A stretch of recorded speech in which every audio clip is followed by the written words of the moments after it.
ये हम में से कोई नहीं जानता कि कल का सूरज किसने देखा है, कल सुबह तक कौन जिंदा रहे कौन ना रहे, ये किसी को कोई खबर नहीं है। और कितने ऐसे थे जो गुज़श्ता साल हमारे बीच थे और अब हमारे बीच नहीं रहे, और हम में से कितने ऐसे होंगे जो आइंदा साल यहां नहीं होंगे। लेकिन याद रखिएगा, किसी के जाने से दुनिया में कोई कमी नजर नहीं आती है। एक जाता है दूसरा उसकी जगह ले लेता है, दूसरा जाता है तीसरा आ जाता है, तीसरा जाता है चौथा आ जाता है। ये कभी कोई ये ना समझे कि हम जाएंगे तो फिर हमारे बाद क्या होगा। तुम चले जाओगे, तुम्हारे जैसे और सैकड़ों तैयार हो जाएंगे। जिंदगी नाज न कर तेरा भरोसा क्या है, आदमी रेत की दीवार है रखा क्या है। भाई चलते फिरते मौतें हो रही हैं।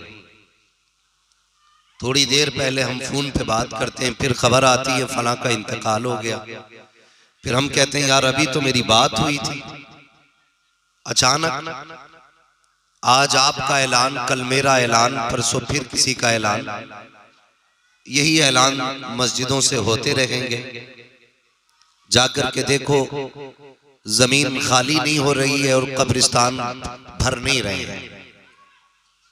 एक हद के अंदर लाखों कब्रें आ गई, लेकिन जमीन ने कभी ये नहीं कहा कि बस मेरी भूख पूरी हो गई है।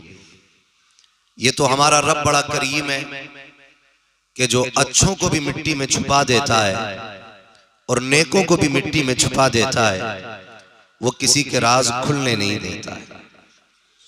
आप कितने पाप करके जा रहे हैं ये सिर्फ अल्लाह जानता है। वो ये राज किसी को नहीं बताता कि मेरा बंदा जन्नती है कि जहन्नमी है। लेकिन हम भी अपनी सी थोड़ी कोशिश ऐसा करें कि जाते जाते हम पर किसी का कोई हक नहीं रहना चाहिए। ये सबसे ज्यादा जरूरी है कि हम कोशिश ये करें कि अपने जीते जी जो लोगों के हम पर हक हैं वो अदा कर जाएं। बहुत गौर से मेरी बात सुनिएगा, बहुत ज्यादा लंबी गुफ्तगू नहीं। तूफान नूह लाने से आखिर क्या फायदा, एक अश्क ही बहुत है अगर कुछ असर करे। भाई मोहम्मद आकिल साहब, नूर मोहम्मद साहब, इन लोगों की मोहब्बतें हैं, हमारी आपसे मुलाकात हो गई और खुदा करे ये मुलाकातें होती रहें। बहुत अच्छे लोग मुझे लगे, अल्लाह सलामत रखे सारे लोगों को। मेरी चंद बातें बहुत गौर से सुन लें। हमने ये देखा है कि जब बंदे को दफन कर दिया जाता है ना, तो कब्रिस्तान पे खड़े होकर बेटा कहता है कि जिस जिसका मेरे बाप पे हक था वो माफ कर दे या मुझसे ले ले, या फिर ये कहता है मेरे बाप ने किसी को तकलीफ दी थी, माफी मैं मांगता हूं। भाई अगर किसी का दिल दुखाया है तो जीते जी खुद माफी मांग लो, वरना खता आपने की है, बेटा माफी मांगे तो क्या नतीजा निकलेगा। हम जमाने को दिखाने के लिए यह ऐलान कब्रिस्तान में खड़े होकर करते हैं, मेरे बाप ने किसी का लिया हो तो दे दिया जाएगा। मैं कहता हूं यार कितना तो ऐसा है कि जो लोगों को नहीं मालूम कि हमारा लिया है कि नहीं लिया, तो बेटे को कैसे पता चलेगा कि मेरे बाप पे ये था किसी का कि नहीं। लोग बीघा बीघा भर जमीन दबा के जोत रहे हैं। आज आप एक एक बीघा कोना दबा के खेती करो, कल कब्र पे खड़े होकर बेटा कहे माफी मांगता हूं मैं, कोई नतीजा है? बोले इससे कोई नतीजा है? हक आपने मारा है तो माफी आप मांगिए।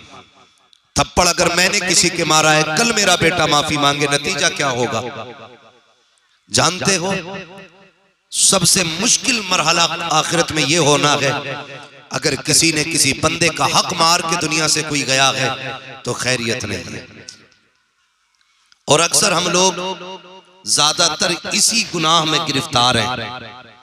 कोई पड़ोसी का हक मार के बैठा है, कोई भाई का हक मार के बैठा है, कोई बहन का हक मार के बैठा है, कोई गरीब का हक मार के बैठा है, कोई हाकिम है तो मजलूम का हक मार के बैठा है।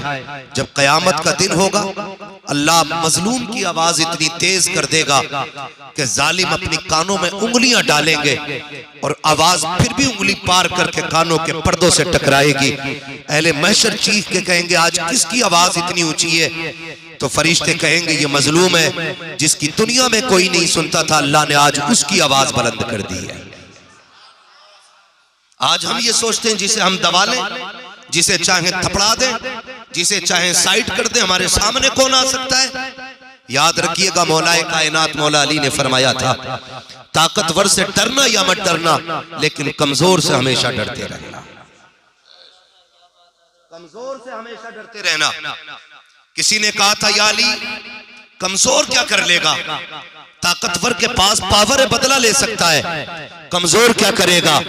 हजरत अली ने फरमाया था जब ताकतवर बदला लेता है अपनी औकात के हिसाब से लेता है, लेकिन अगर कमजोर को सताया जाता है उसकी आह अर्श इलाही से टकराती है और वो अपना बदला खुद नहीं लेता है बल्कि उसका बदला परवरदिगार लिया करता है। वाह वाह सुभान अल्लाह सुभान अल्लाह। लेकिन होता क्या है आज सारी मुसीबतें कमजोर पे तोड़ी जा रही है। बुरा ना मानिएगा, ये कड़वी सच्चाई है और हमारा समाज इतना जालिम हो चुका है हम किसी पर रहम करने तैयार नहीं। ठेकेदार भी हैं हम, जमींदार भी हैं हम, प्रधान भी हैं हम, लेकिन बताओ तो सही किस प्रधान के घर से कितने यतीमों के चूल्हे जलते? मुझे बताए किस जमींदार के घर से किस बेवा के घर का खर्च चलता है? हम इतनी देर के लिए प्रधान होते हैं जितनी देर बेटे के सर पे सेहरा बनता है, उतनी देर के लिए जमींदार होते हैं जितनी देर बेटे के निकाह में आतिशबाजी होती है, उतनी देर के लिए दौलत वाले होते हैं जब तक रंडियां नचाई जाती है, उतनी देर के लिए पैसे वाले होते हैं जब बेटे की शादी पे डीजे बजाया जाता है। उस वक्त दौलत कहाँ चली जाती है जब गरीब एक लुकमे के लिए तरसता है। उस वक्त अमीरी कहाँ चली जाती है जब यतीमों के बदन पर चादर नहीं होती है। उस वक्त अमीरी कहाँ चली जाती है जब बेवा के सर पे कोई पर्दे वाला दुपट्टा नहीं होता है। और यार अमीर वो नहीं होता है जब बेटे की शादी में लाखों में आग लगा दे। अमीर वो होता है जिसके पड़ोस में कोई गरीब भूखा नहीं सोना चाहिए। सुभान अल्लाह बाबा। हम अमीर भी हैं, पैसे वाले भी हैं, लेकिन फिर भी गरीब को हम तसल्ली नहीं दे सकते। बुरा मत मानना, ये कड़वी बातें जो मैं कह के जा रहा हूं, आप मेरे अपने हो। मेरी तकरीर तबे यार को बेचैन करती है, सबब क्या है वही कहता हूं जो दिल पर गुजरती है। पैसा सबके पास है लेकिन खुदा की कसम जानते हो, सुने जरा तवज्जो करें, इंसान को मरते वक्त 3 चीजों की फिक्र होती है। कितनी चीजों की? सारे बोले कितनी? ये जो लोग नहीं बोल रहे क्या मरना नहीं है? मरना है ना सबको, इससे इनकार तो नहीं किसी को। कितनी चीजों की फिक्र होती है? 3 चीजों की फिक्र होती है। नंबर 1, मैंने जो दौलत कमाई इसका क्या होगा। नंबर 2, मेरे बाद मेरे बच्चों का क्या होगा। नंबर 3, कब्र में जाने के बाद मेरा क्या होगा। ये 3 फिक्रें होती हैं। मैंने जो दौलत कमाई, ये बिल्डिंग बनाई, ये इमारतें, ये जमीनें, इनको कौन इस्तेमाल करेगा? मैं इनके मजे नहीं ले पाया। नंबर 2, मेरे बच्चों को कौन देखेगा। नंबर 3, मेरा क्या होगा। ये 3 फिक्रें होती हैं। और गौर से सुनिएगा, मैंने तो यहां तक बुजुर्गों को फरमाते सुना है, बुजुर्गों को जब बंदे का इंतकाल होता है ना और रूह दरवाजे से बाहर जाती है तो मुड़ के अपने घर की तरफ देख के आवाज दे के कहती है ख्याल करना अपने पीछे यतीम और बेवा छोड़ के जा रहा हूं, अपने पीछे यतीम और बेवा छोड़ के जा रहा हूं। मेरे बच्चों को जलील न करना, मेरी बेवा को रुसवा न करना, मेरे यतीमों का ख्याल करना, मेरी बेवा के तन के कपड़े न उतारना। खुदारा ख्याल करें, आज हर बस्ती के अंदर यतीम रहते हैं, हर खानदान में यतीम मौजूद होंगे, हर पड़ोस में यतीम होंगे, लेकिन होता क्या है, जब 10वें की भीड़ लगती है, लोग यतीम को गोद में बैठा के कहते हैं बाप जैसा प्यार दूंगा। जब 40वें की तादाद कसरत से लोगों की बढ़ती है, कहता मैंने आज तक बेटे को बेटे की तरह पाला है यतीमों को, लेकिन जैसी 40वें की भीड़ चली जाती है, कौन कहाँ का यतीम, कैसा यतीम, कौन भतीजा किसका भतीजा, कोई सीने से लगाने नहीं आता है। हमने तो यहाँ तक देखा है, अगर सगा यतीम भतीजा अपने चचा के दरवाजे पे आता है और चचा का बेटा मुर्गे और बकरे खाता हो, तो चचा कहता है बेटे प्लेट उठा के अंदर ले जा, यतीम आ रहा है, इसकी नजर लग जाएगी। हम इतने सफाक और सालिम हो चुके हैं, याद रखिएगा, अगर यतीमों की नजर खाने को लगने लग जाए, फिर पूछने की जरूरत रखी है कयामत कब आएगी, समझ लेना कयामत दरवाजे पे आके खड़ी हो गई है। और तुम्हें खुदा का वास्ता, अगर भाई तुम्हारा यतीम छोड़ के गया है, अपने बच्चों को भले 1500 के कपड़े दिलवाओ, 500 के यतीम को दिलवा दिया करो, अपने बच्चों पे 1000 खर्च करो, 200 रुपए यतीम पे खर्च कर दिया करो, इसलिए कि जब तुम्हारा बेटा 1000 के कपड़े पहनेगा तो तुम्हें खुशी होती है, जब यतीम 200 पहनता है तो परवरदिगार भी राजी होता है, मदीने वाला भी राजी होता है। लेकिन हम कुछ भी नहीं देख रहे, हमें ख्याल भी किसी चीज का नहीं है। हम अपने मुआशरे को इतना खूबसूरत बनाएं कि बंदे को मरने की फिक्र नहीं होनी चाहिए। समझ रहे ना, किस चीज की फिक्र नहीं होनी चाहिए, मरने की फिक्र बंदे को नहीं होनी चाहिए। मैं तुम्हें बता दूं, अल्लाह का शुक्र है हम बरेली वाले लोग। कौन है हम? बरेली वाले।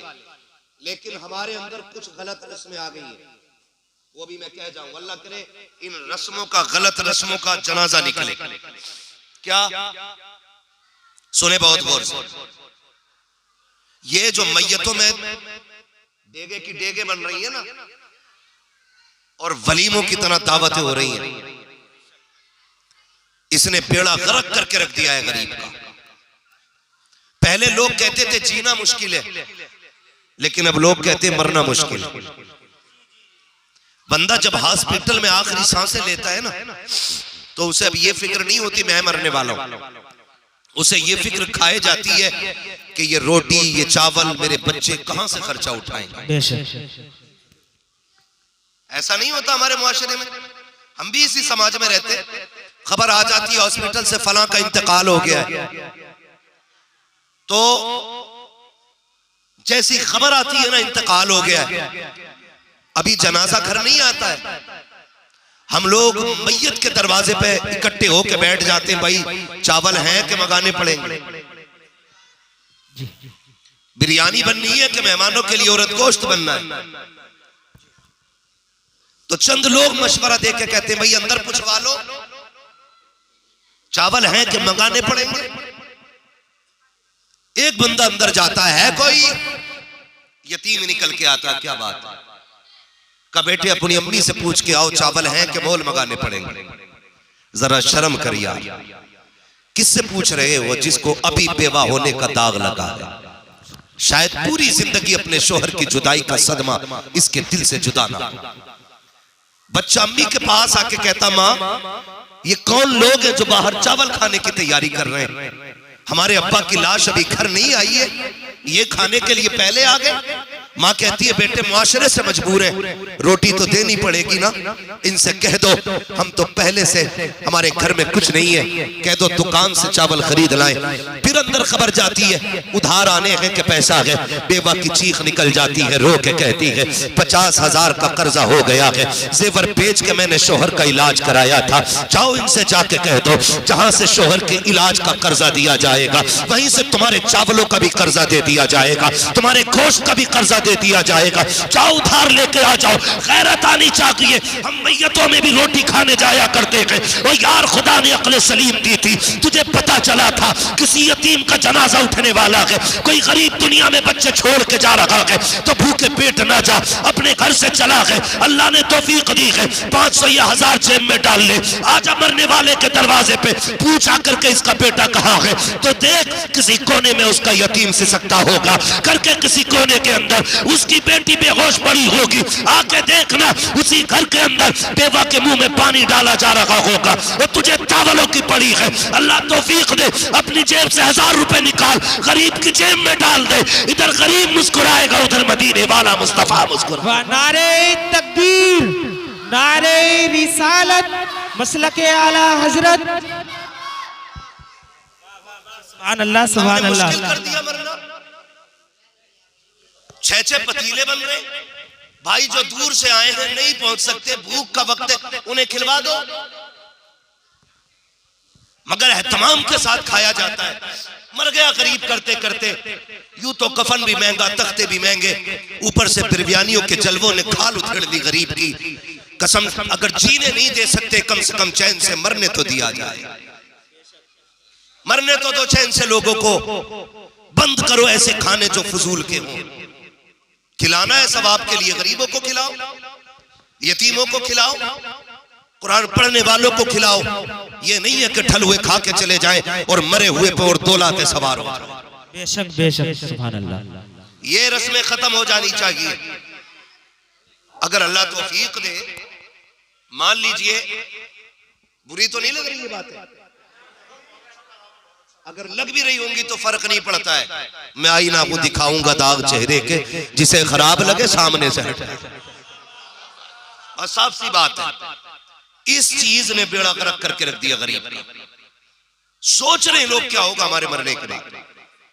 हमें बिरयानी की पड़ी है, हमें उर्दू की पड़ी है। अगर अल्लाह ने तौफीक दी है ना, तो जितने का खाना खा जाते हैं ना हम लोग, उतने से किसी गरीब के घर का कर्जा उतारा जा सकता है। नहीं उतार सकते हम लोग कर्जा? उतार सकते हैं कि नहीं? उतार सकते हैं कि नहीं?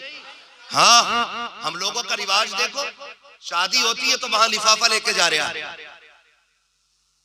जहां जरूरत नहीं है वहां लिफाफे में 1500 डाल के लेके जा रहा है, और नियत ये है मैं 1000 दूंगा तो ये 1100 देगा, मैं 500 दूंगा तो ये 600 देगा।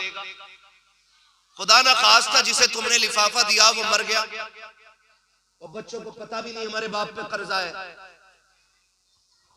क्या बनेगा जानते हो? 1 पैसे के बदले में ना 700 नमाजें ली जाएंगी, वो भी वो जो कबूल हुई होंगी।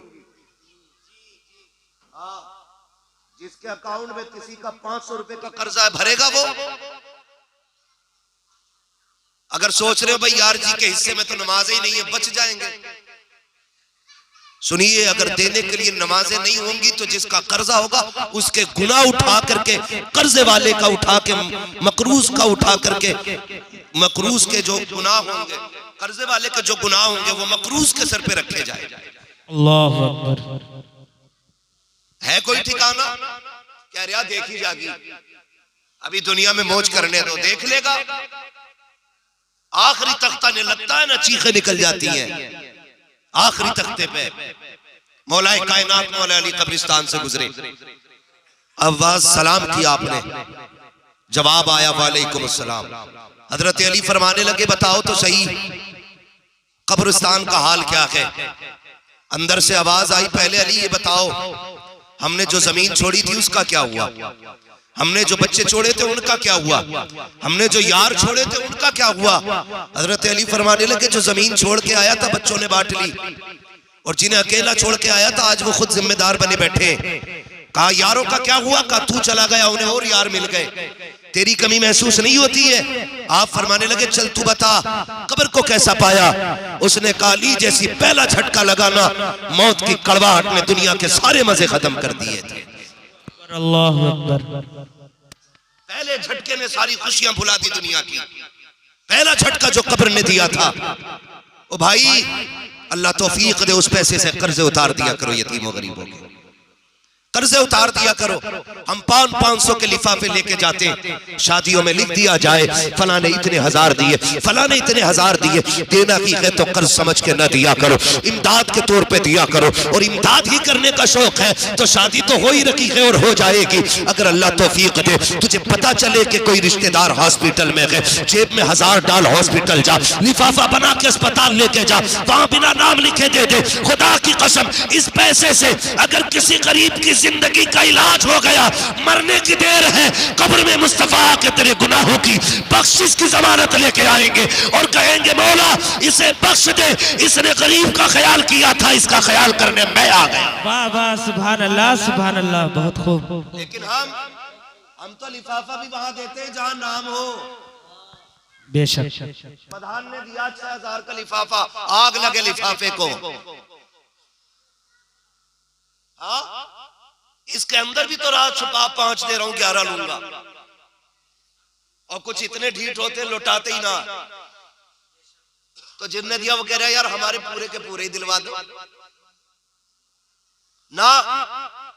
ये काम ना करे, किसी को भी देना है ना तो फिर कर्जा समझ के ना दे, ताकि मरने के बाद उसकी मुश्किलें ना बढ़े, उसकी मुश्किलें ना बढ़े। समझ रहे ना मेरी बात? पैसों पे तवज्जो तो इन्हें ले जाइए, मगर सुनिए जो मैं कह रहा हूं, ताकि आखिरत की मुश्किलें ना बढ़े, ये जरूरी है। जानते हो आज कहते रहे देखिए आ जाएगा यार, बहुत गौर से सुनिए। सैयदुल अंबिया, सारे नबियों के इमाम, जो मेराज में गए तो अक्सा में सारे नबियों के इमाम बने, जो अर्शों पे पहुंचे तो फरिश्तों के इमाम बने, जो कायनात के इमाम बन करके आए। मेरे नबी की जिंदगी के बज़ाहिर आखिरी अय्याम आए। हुजूर नबी करीम सल्लल्लाहु तआला अलैहि वसल्लम ने इरशाद फरमाया, बिलाल जी आमीना के लाल का पूरे मदीने में ऐलान कर दो, लोग मुझसे मुलाकात के लिए आ जाए। हो सकता है कि आज ये मेरी और लोगों की आखिरी मुलाकात हो। जब मदीने शरीफ में यह ऐलान हुआ तो बच्चे और बूढ़े लोगों की चीखें निकल गई, क्योंकि उनका तो तसव्वुर ही नहीं था हुजूर के बगैर जिंदगी गुजारने का। वो तो जानते ही नहीं थे हुजूर के बगैर जिया कैसे जाएगा। लोगों की चीखें निकल गई, दौड़ पड़े। मेरे नबी चौक में बैठे, सहाबा के सहारे से आके बैठे। आक़ा करीम ने ऐलान किया, लोगों मुझ पे किसी का हक हो तो ले ले।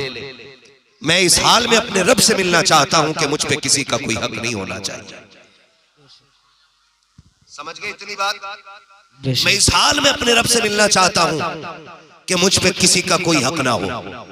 अब मैं बापों से भी गुजारिश करूंगा जो बेटों के साथ नाइंसाफी करके जाते हैं, औलाद के साथ नाजायज बर्तावे करके जाते हैं, अगर तुम पर औलाद का हक है, औलाद पर तुम्हारा हक है, औलाद को तुम्हारे बारे में हिसाब देना है तो तुम्हें भी औलाद के बारे में हिसाब देना। बेशक ये ख्याल रखिएगा, किसी बेटे के साथ नाइंसाफी न करना। मेरे हुजूर ने फरमाया, जिसका मुझ पे कोई हक है वो ले ले। कौन कह रहा है? ये वो कह रहा है जो कायनात को जन्नत बांटने आया है, जिसने लोगों को रिश्तों का मतलब समझाया है। वो कह रहा कि जिसने खाली झोलियां भरी है, जिसने गरीबों को अमीर बनाया, वो कह रहा है जिसका मुझ पे हक हो तो ले ले। जिसका एक एक इंसान के एक एक बाल पे एहसान है, वो कह रहा है जिसका मुझ पे हक है वो ले ले। कह रहा मैं देख लूंगा, जो होगा देखा जाएगा। कोई नहीं आता देखने के लिए। खुशफहमी में ना रहना। जाते हैं ना कब्रिस्तान, जाते हो? जो नहीं जाता है ना उसे फिर 4 लोग लेके जाते हैं। जो खुद जाता वो लौट के आ जाता, जिसे 4 लेके जाते हैं वो फिर नहीं आता। आला हज़रत फरमाते, हाय गाफिल वो क्या जगह है जहां 5 जाते हैं 4 फिरते, एक वहीं रह जाता है 5। जाया करो, कब्रें देखिए, ऐसी भी होती हैं कब्रें जो ऊंची होती हैं, ऐसी भी होती हैं जो प्लेन हो गई, ऐसी कब्रें भी हैं जो गड्ढे बने जिनके, जिन कब्रों में आज लकड़ियां हड्डियां नजर आती हैं, ऐसी भी कब्रें। जाओ किसी 100 साल के बुड्ढे का हाथ पकड़ के कभी कब्रिस्तान लेके जाओ और निशान लगा के पूछो अब्बा ये किसकी कब्र है, वो कहेगा इसकी लाठी से धुआं निकलता था। ये जो कब्र बैठी हुई है ना बेटे, ये कहता था मेरे सामने कोई नहीं टिकता है। बड़े बड़े अमीर लेटे हुए हैं मिट्टी में, जाके देखो। जिन्हें घमंड था अपनी दौलत पर, वो भी मिट्टी का आज खुराक बने हुए हैं। जो हुस्न पे इतराते थे आज उनकी हड्डियां गल रही हैं। जिनकी ताकत के लोग कस्से पड़ते थे आज मिट्टी खा गई उनके बदलों को, कोई नहीं बचा है। तेरी मेरी औकात क्या है, एक दिन तुझे और मुझे भी मिट्टी के अंदर जाना है।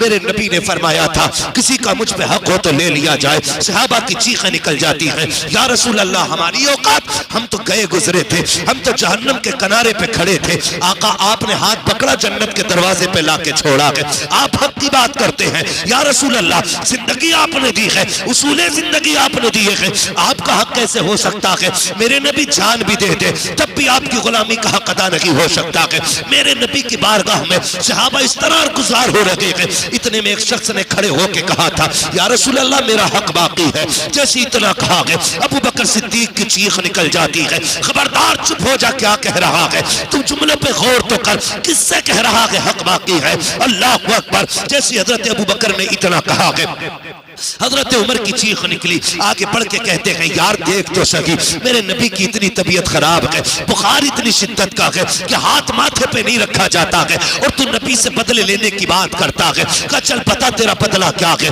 उसने कहा कि एक दिन मैं सफ में खड़ा था, हुजूर सबको सीधा कर रहे थे, हुजूर के हाथ में कोड़ा था, हुजूर ने जब कोड़े को घुमाया मेरी कमर पे लग गया था, आज मुझे अपने कोड़े का बदला चाहिए। जैसे ही इतना सहाबा ने सुना चीखें निकल जाती है, सफे मातम बिछ जाती है। होश तो कर, हजरत उमर चाहते थे आगे बढ़ के जबान पकड़ ले, लेकिन नबी ने इशारा कर दिया उमर खबरदार आगे न बढ़ना, ये मेरा और मेरे उम्मती का मामला है, आज हक का मामला है, जिसका जो भी हक होगा वो दिया जाएगा। ये मेरे नबी कह रहे हैं। अल्लाह अकबर। आका करीम फरमाते हैं लेने तो सहाबा, बता प्यारे क्या हक है। का मेरे कोड़ा लगा था। आका करीम फरमाते हैं जाओ सलमान मेरी बेटी फातिमा के घर चले जाओ, उनसे जाके कहना वो जो कोड़ा रखा हुआ है वो दे दिया जाए। सलमान दौड़े दौड़े गए हैं, सैयदा कायनात खातून जन्नत के दरवाजे पे गए। दस्तक हुई, आवाज आई, मंदक्कल बाप, कौन दरवाजे पे आया है। कहा मैं तुम्हारा चचा सलमान हूँ। चचा कैसे आना हुआ। कहा हुजूर ने कोड़ा मंगाया है।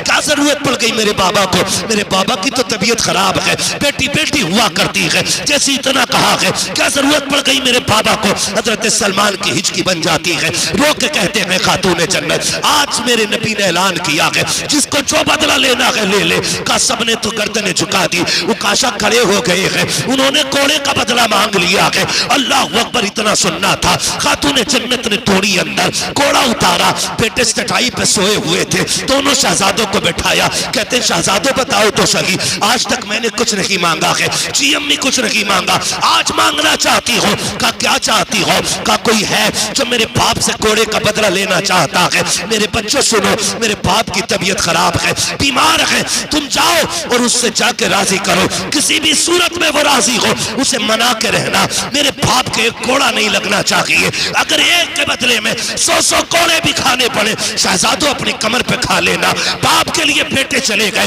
कुर्बानी दे दूंगी, मेरे बाप के कोड़ा नहीं लगना चाहिए। बेटी बेटी हुआ करती है। खातून जन्नत ने शहजादों को उठाया, जैसे शहजादे बाहर आए गए हजरत उकासा की उंगली पकड़ी है, वहां पे आए जहां सहाबा की भीड़ लगी थी। बताओ ना चाचा कौन है जो हमारे नाना से बदला लेना चाहता है। हजरत सलमान फारसी ने उकाशा की तरफ इशारा किया, वो जो खड़ा है देखो, वो उकाशा हुजूर से बदला लेना चाहता है। दौड़े हैं शहजादे। अल्लाह अकबर। दौड़ने के बाद हजरत उकाशा का हाथ इमाम हसन ने एक तरफ से पकड़ा, दूसरी तरफ से इमाम हुसैन ने पकड़ने के बाद रोके कहते हैं चचा उकाशा हमारे नाना के कोड़े न मारना, एक के बदले में अगर 100 मारने हैं हमारी कमर हाजिर के मार लिया जाए। अल्लाह अकबर। शहजादों ने रो के इतना कहा, चीखें बुलंद हो गई थी सहाबा की। आका करीम ने कहा शहजादों पीछे हट जाओ। अल्लाह अकबर। शहजादे पीछे हटे गए। मेरे नबी कहते उकाशा अपना बदला ले लो। हजरत उकाशा आगे बढ़ के कहते हैं या रसूल अल्लाह जब मेरे कोड़ा लगा था उस वक्त मेरी कमर पे कपड़ा नहीं था,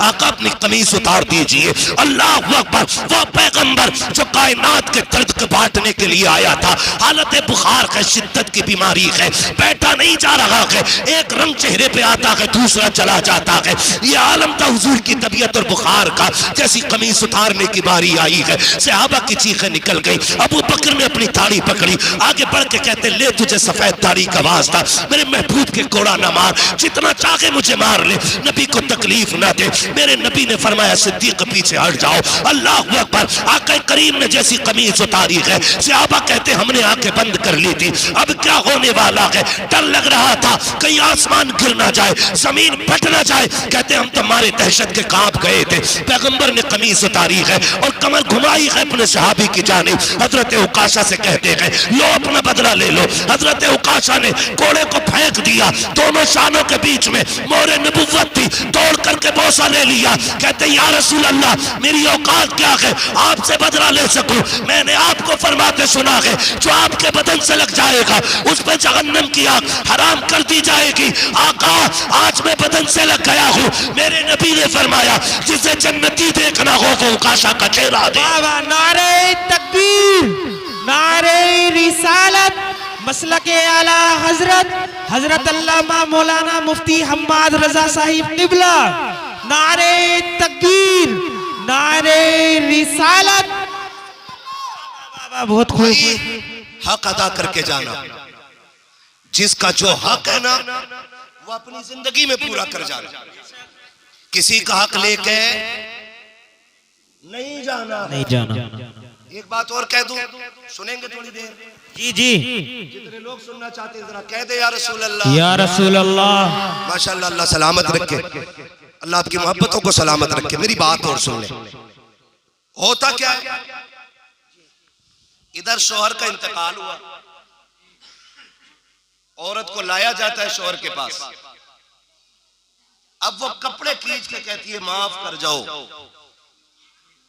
मुझसे जो गलती हो गई माफ कर दो, मेरी बहन अब कुछ नहीं होने वाला।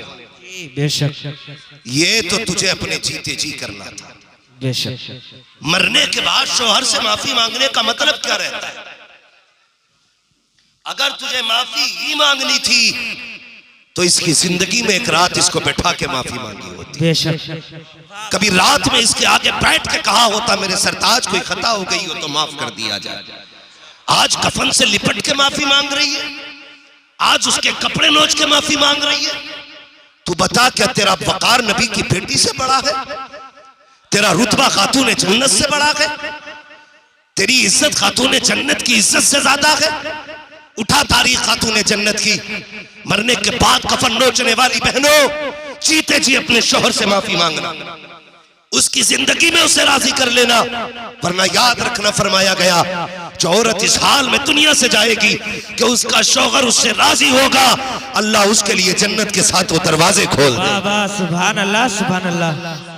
और अगर इस हाल में दुनिया से गई कि उसका शौहर उससे नाराज है तो जब तक हिसाब मुकम्मल नहीं हो जाएगा जन्नत की महक तक नहीं दी जाएगी।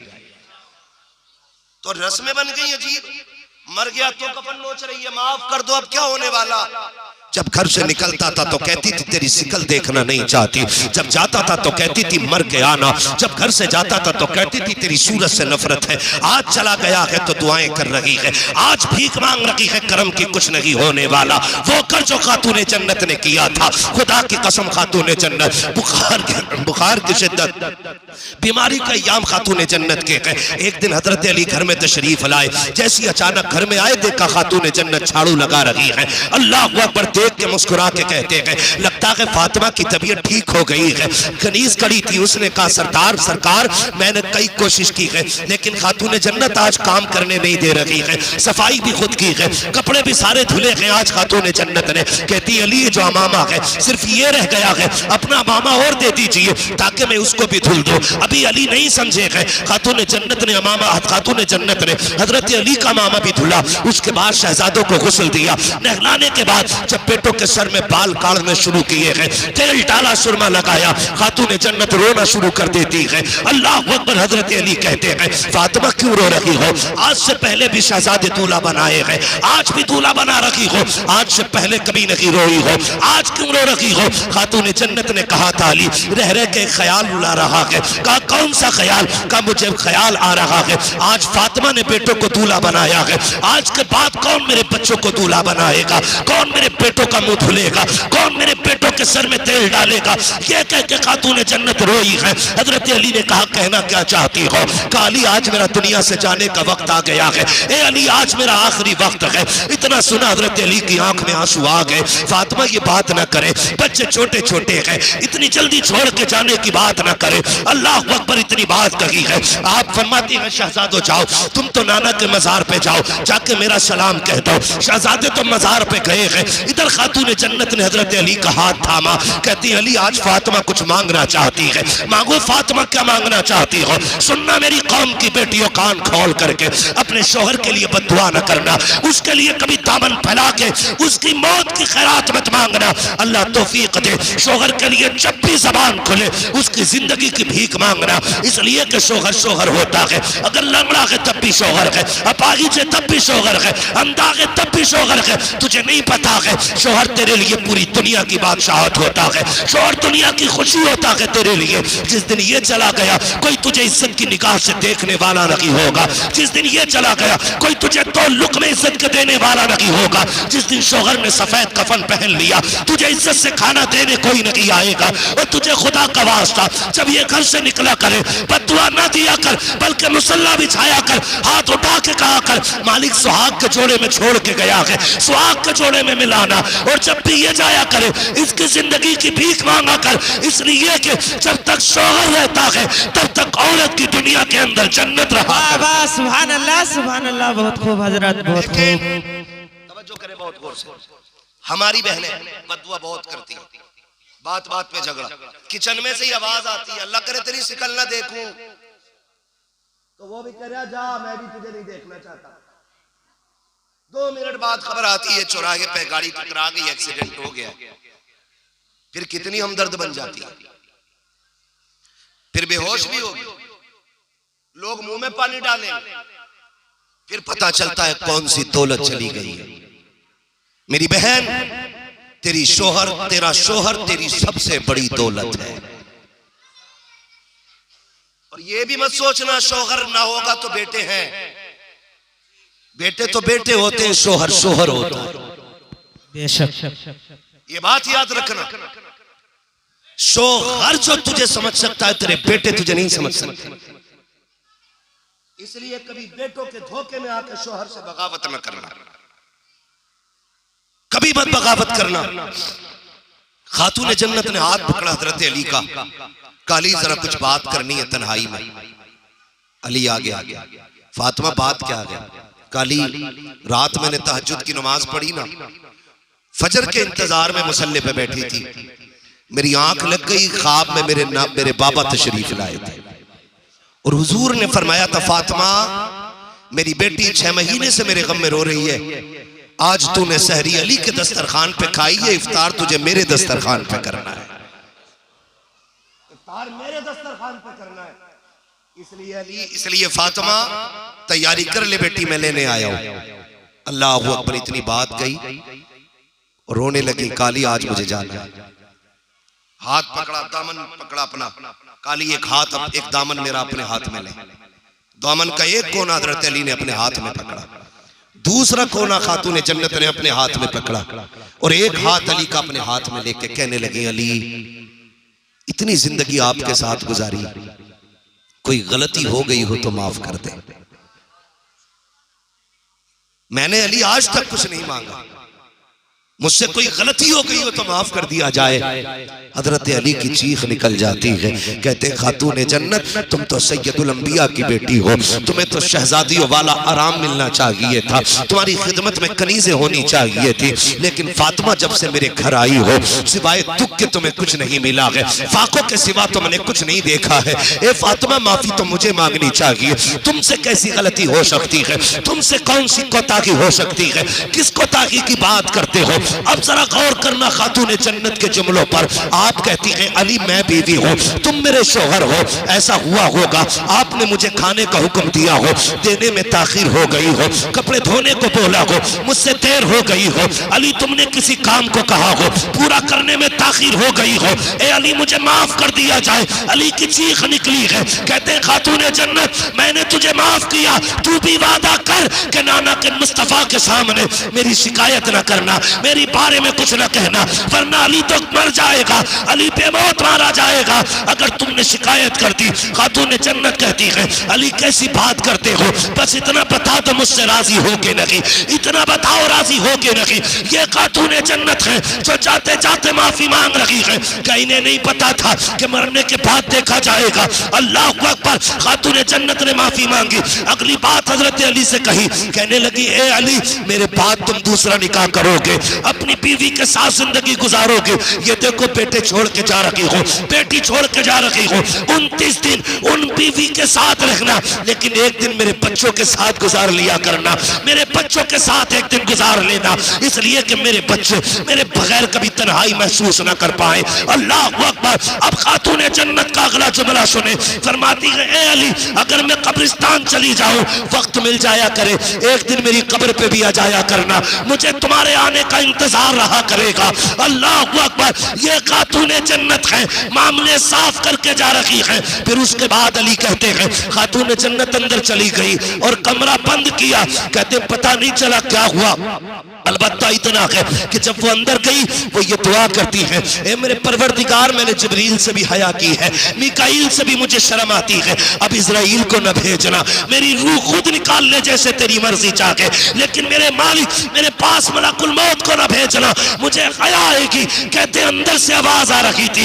या अय्युहन नफ्सुल मुतमइन्ना इरजिई इला रब्बिकी रादियतम मर्दिया फदखुली फी इबादी फदखुली जन्नती। खुदा की कसम अली कहते हैं फातिमा ऐसे मामले निपटा के गई कि रब ने खुद उसके जिस्म से उसकी रूह अपने दस्ते कुदरत से निकाली। वाह वाह सुभान अल्लाह। नारे तकबीर, नारे रिसालत, मसलके आला हजरत, नारे तकबीर। मेरी बहनों जीते जी अपने शोहरों से मामला साफ करो, माफी तलाफी जिससे करनी है जीते जी करो।